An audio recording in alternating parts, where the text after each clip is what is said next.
Hello my dear students, स्वागत है आप सभी का हमारे इस ऑनलाइन प्लेटफॉर्म पर। तो दोस्तों, हम आज की क्लास में पढ़ने वाले हैं कंडीशनल सेंटेंस। जी हाँ, तो कंडीशनल सेंटेंस क्या होता है इसको हम बिल्कुल बारीकी से समझेंगे। इसके प्रीवियस लेक्चर में हमने देखा था कंडीशनल सेंटेंस जो कि पास्ट था।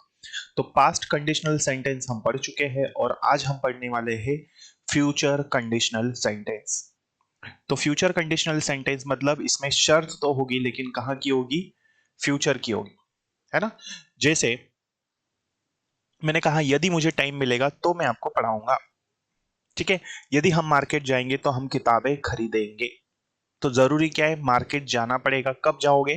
फ्यूचर में जाएंगे। किताबें भी कब खरीदेंगे? हम लोग फ्यूचर में खरीदेंगे। ठीक है। तो इसे ही हम क्या कहते हैं? फ्यूचर कंडीशनल सेंटेंस, है ना। यदि यदि तुम पैसे कमाओगे तो तुम शॉपिंग करोगे। ठीक। तो इसी तरह से इन्हें हम कहते हैं फ्यूचर कंडीशनल सेंटेंस। क्लियर है यहां तक बेटा? देखिए, तो अब हमें समझना है कि इसके लिए सूत्र क्या होगा। तो इसका जो स्ट्रक्चर होता है जिसे हमें समझना है, देखिए स्क्रीन पर आप देख रहे हैं कि यहां मैंने लिखा है if plus present indefinite plus future indefinite tense. ठीक है। तो सबसे पहले जो आएगा वो आएगा इफ। सबसे पहले हम क्या लेंगे? इफ। इफ के बाद जो पहला सेंटेंस बनाना है हमको, उसको बनाना है प्रेजेंट इंडेफिनिट टेंस में। फिर दूसरा सेंटेंस बनेगा फ्यूचर इंडेफिनिट टेंस में। क्लियर है? तो if plus present indefinite tense plus future indefinite tense. ठीक है। देखिए, तो ये हमने इफ लिया। इसके बाद प्रेजेंट इंडेफिनिट टेंस, तो ये सब्जेक्ट है ही। इसके बाद वर्क्स, क्योंकि वर्ब सिंगुलर, क्योंकि सब्जेक्ट आपका सिंगुलर, तो इसमें वर्ब में क्या लगा? एस। और हार्ड जो है ये हमारा ऑब्जेक्ट। ठीक है। तो यदि वो कठिन परिश्रम करेगा, है ना, या वो कठिन मेहनत करेगा, तो क्या है आगे देखिए। फिर फ्यूचर इंडेफिनिट टेंस में बनाना है, तो ये हमारा सब्जेक्ट, ये हमारा हेल्पिंग वर्ब है विल, ये वर्ब का फर्स्ट फॉर्म, और ये हमारा ऑब्जेक्ट। तो यदि वो कठिन परिश्रम करेगा तो वो पास होगा, है ना। तो यदि वो कठिन परिश्रम करेगा तो वो परीक्षा पास करेगा। तो जरूरी क्या है परीक्षा पास करने के लिए? कठिन परिश्रम करना, तभी वो परीक्षा पास करेगा। तो ये चीजें कब होगी? ये भविष्य में होगी। इसीलिए इसको हम कहते हैं फ्यूचर कंडीशनल सेंटेंस। तो ये पहले तरीके से स्ट्रक्चर है, पहला तरीका जिसमें if plus present indefinite plus future indefinite होता है। दूसरे तरीके से इसे हम अ, कैसे बना सकते हैं ये हम समझते हैं। देखिए, तो दूसरा तरीका जो है, जो एग्जाम्स में पूछा जाता है घुमा फिरा के क्वेश्चन, तो वो क्या है? देखिए, तो इसमें आ जाएगा पहले, सबसे पहले फ्यूचर इंडेफिनिट टेंस। ठीक है। फिर बीच में आएगा इफ, और उसके बाद प्रेजेंट इंडेफिनिट टेंस लास्ट में चला जाएगा। ठीक है। तो ये कैसे बनेगा देखो। तो इफ यू सॉरी, क्या लिखा है? You will earn money if you do the job.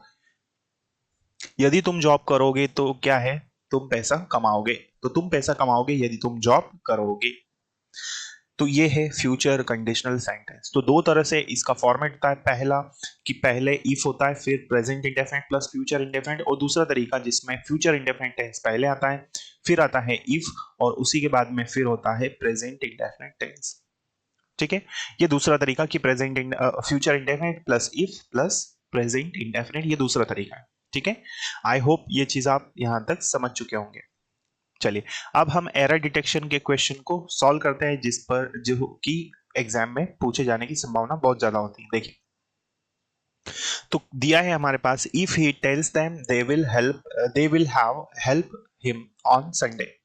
यदि वो उनको बताएगा तो वो उसकी मदद संडे को करेंगे, है ना। तो यहां पर कहीं ना कहीं ये हमें समझ में आता है। अब देखिए, एरर फाइंड करेंगे हम लोग। तो ये तो हुआ हमारा इफ, ये सब्जेक्ट है, ये वर्ब का first form S E S I S हमें दिख रहा है यहाँ पर, तो वर्ब में एस लगा हुआ है, और ये हमारा ऑब्जेक्ट। तो यहां से लेके यहां तक हमें इफ और प्रेजेंट इंडेफिनिट टेंस मिल गया। लेकिन बेटा जैसे ही हम आगे जाते हैं तो दे, ये हमारा सब्जेक्ट, ये क्या दिया है? विल, और यहाँ गड़बड़ है, हैव यहाँ पर नहीं आना चाहिए। तो एरर कहां पर है? यहाँ पर पार्ट नंबर 3 में, क्योंकि फ्यूचर इंडेफिनिट टेंस में कभी भी हैव नहीं आएगा। क्लियर है? तो एरर कहां पर? थर्ड वाले पार्ट में। तो इस तरह से एरर डिटेक्शन के क्वेश्चंस एग्जाम्स में आते हैं कंडीशनल सेंटेंस पर बेस्ड। चलिए, एक और क्वेश्चन हम देख लेते हैं। देखिए, बहुत ही इंटरेस्टिंग क्वेश्चन है, देखना इसको, बहुत इंटरेस्टिंग है, समझिए। तो if you are posted there you will get good salary.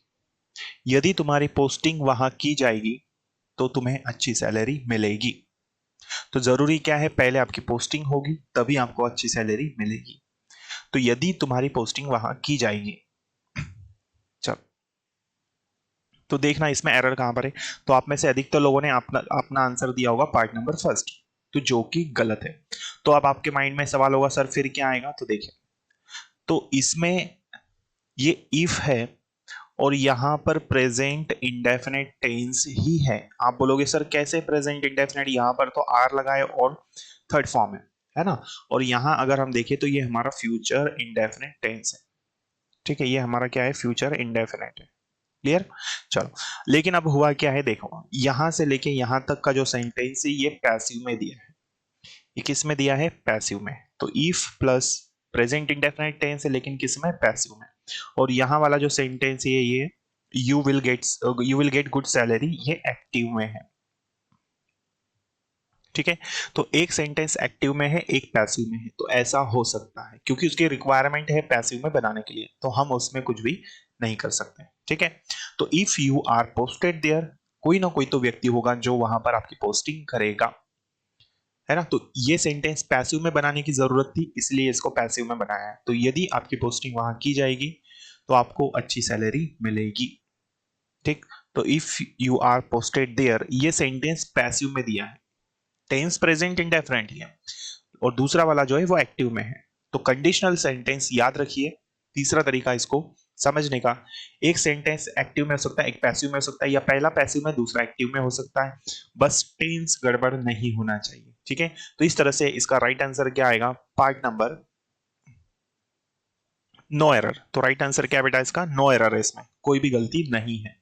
I hope आप ये समझ चुके होंगे कि किस तरह से हमें एग्जाम में क्वेश्चन आते हैं और कैसे हम फ्यूचर कंडीशनल सेंटेंस को पढ़ते हैं। ठीक है, चलिए तो पास्ट कंडीशनल सेंटेंस भी मैंने आपको पढ़ा दिया है, आपको प्लेलिस्ट में इसका लेक्चर मिल जाएगा।